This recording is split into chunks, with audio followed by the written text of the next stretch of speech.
السلام علیکم ورحمۃ اللہ۔ آج میرے ساتھ روز ٹی وی کے اینکر پرسن ہے اشتیاق گوندل صاحب، بہت ہی اچھے بہت ہی پیارے بھائی ہیں ہمارے۔ ہم لوگ ابھی سرگودا میں ایک فنکشن ہے اس کے لیے جا رہے ہیں، اور آج کچھ پوائنٹس پہ ڈسکشن ہو رری تھی، تو ہم چاہ رہے تھے کہ آپ کے ساتھ بھی وہ چیزیں ڈسکس کریں۔ کچھ سوالات اشتیاق بھائی کے تھے جو کہ میں چاہتا ہوں کہ وہ آپ لوگوں تک بھی اس کے جوابات پہنچیں، تو میں ان کی طرف کیمرہ کرتا ہوں کہ آپ کا کیا خیالات ہیں۔ السلام علیکم سب کو۔ میں شہر سے یہی بات ڈسکس کر رہا تھا کہ یہ جو عوام کے اندر شہر یہ بتائیں تاثر یہ پایا جاتا ہے کہ نواز شریف صاحب کے ساتھ جو کچھ ہوا 2 بار انہیں نااہل قرار دیا گیا ہے، تو یہ شاید نون لیگ کی اعلیٰ قیادت کے لیے ایک ناقابل یقین سی بات ہے، قابل تشویش بات ہے۔ تو ایک تاثر یہ پایا جاتا ہے کہ یہ جو کچھ ہو رہا ہے اس کے پیچھے سانے مارڈر ٹاؤن اور جو ممتاز قادری صاحب کی پھانسی تھی، یہ 2 بڑی اہم وجوہات ہیں۔ تو آپ اس رائے سے اتفاق کرتے ہیں؟ دیکھیں، جہاں تک ماڈل ٹاؤن کی بات ہے، کسی ماں کی گود اجڑتی ہے تو اس کی یاد وہ عرش ہلا دیتی ہے، اور جہاں تک دوسری بات ہے ممتاز قادری صاحب کی، تو وہ بہت سمپل بات ہے۔ دیکھیں، اس معاملے میں تو اللہ بھی بہت غیرت مند ہے، وہ کبھی یہ برداشت نہیں کرتا کہ اس کے حبیب صلی اللہ علیہ وسلم جس کے لیے کائنات بنی ان کی شان میں کوئی بے ادبی کرے اور اس کے گستاخوں کے ساتھ بھی کھڑا ہو جائے، جانتے ہوئے ساری صورتحال کو۔ اور دیکھیں، امام مالک نے کسی نے پوچھا تھا اگر کوئی شخص گستاخی کا مرتکب ہوتا ہے تو کیا ہونا چاہیے، آپ نے جواب دیا کہ اسے زندہ رہنے کا کوئی حق نہیں۔ پھر سوال کیا جاتا ہے کہ اگر وہ زندہ رہ جاتا ہے تو آپ فرماتے ہیں پھر امت کے باقی رہنے کا کوئی جواز نہیں۔ تو میں سمجھتا ہوں ممتاز قادری صاحب نے امت کا ایک فرض کفایہ ادا کیا، جو امت پہ ایک قرض تھا اس قرض کو ادا کیا۔ اور اگر انگریزوں کی یا جو آپ کہتے ہیں بیرونی قوتیں یا بیرونی طاقتوں کی خوشنودی کے لیے ممتاز قادری صاحب کو پھانسی دی گئی ہے، تو پھر جس ہستی کی خوشنودی کے لیے ممتاز قادری نے کیا تو اس ہستی نے بھی تو کچھ کرنا تھا نا، تو وہ پھر اللہ کی لاٹھی تو بے آواز ہوتی ہے۔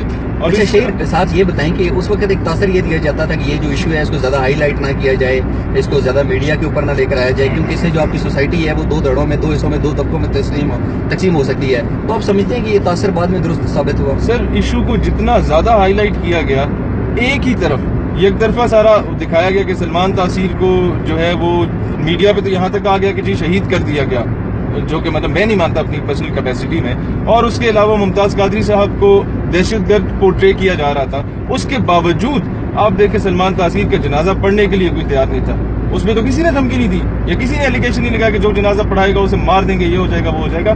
وہ کوئی ایسا اسکول آف تھاٹ نہیں، کوئی ایسا مکتبہ فکر نہیں جس کے پاس حکومتی وقت نہ گیا ہو کہ یار آپ پڑھا دیں، جنازہ پڑھانے کے لیے سر کوئی تیار نہیں تھا۔ دوسری طرف ممتاز قادری صاحب کا جنازہ میں سمجھتا ہوں ایک دن مزید لیٹ ہوتا تو پورا کراچی بھی پہنچا ہوتا، ابھی تو سندھ سے لوگ آئے نہیں تھے کہ پورا راولپنڈی بھرا ہوا تھا۔ یہاں راجہ بازار سے لے کے آپ کے فیض آباد تک اور کچہری چوک سے لے کے آپ کا لیاقت باغ تک بندہ ہی بندہ تھا، تو مطلب عوام نے خود فیصلہ کر دیا۔ 2 دھڑوں میں تقسیم تب ہوتے ہیں جب برابری کی سطح پہ بات ہو، 50-50 ہو یا 60-40 ہو، چلے 70-30 بھی ہو۔ سر، جو لوگ سلمان تاثیر کے ساتھ کھڑے ہیں، یہ سو کال لبرلز یا یہ جو موم بتی مافیا میں انہیں کہا کرتا ہوں اکثر، اگر ناگوار نہ گزرے تو ان لوگوں کے اتنی حیثیت بھی نہیں ہے۔ وہ الگ بات ہے میڈیا انہیں پرائم ٹائم میں بلاتا ہے، کوریج دیتا ہے، لیکن یہ میں گارنٹی کے ساتھ کہہ رہا ہوں کہ ان کی اتنی حیثیت بھی نہیں ہے کہ وہ ایک کاؤنسلر کی سیٹ بھی جیت سکے۔ ان کیس وہ جیت گئے تو مجھے آپ کہتے کہ یار شہیر آپ سیاست چھوڑ دیں۔ چلیں شہیر، آپ کا یہ اس بڑا سینسٹیو سا ایشو ہے اور اس پہ آپ کا نقطہ نظر آیا سامنے۔ اب مجھے میں تھوڑی سی تفصیل میں اس کا جواب چاہوں گا۔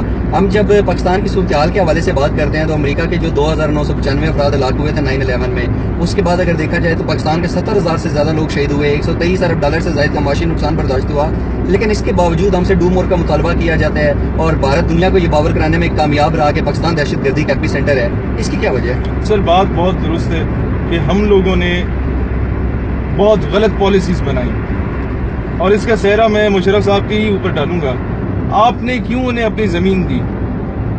آپ نے کیوں اپنے ہی دیکھیے، ایک طالبان آپ لوگوں نے بنائے، افغان طالبان کی میں بات کر رہا ہوں، اسی کے جب وہ آپ کے قابو میں نہیں آئے آپ ان کے اگینسٹ ہو گئے۔ ایک دور میں نے کہا تھا کہ ڈرو اس دن سے جس دن آپ نے حافظ سعید کو ڈس آن کر دیا، آپ سے سنبھالا نہیں جائے گا۔ یہ تو ان کا بڑا پن ہے کہ ان لوگوں نے پھر بھی بڑے تحمل مزاجی سے چل رہے ہیں۔ دیکھیں، do not use these people like a tissue paper. آج امریکہ آپ کا کوئی خیر خواہ نہیں ہے۔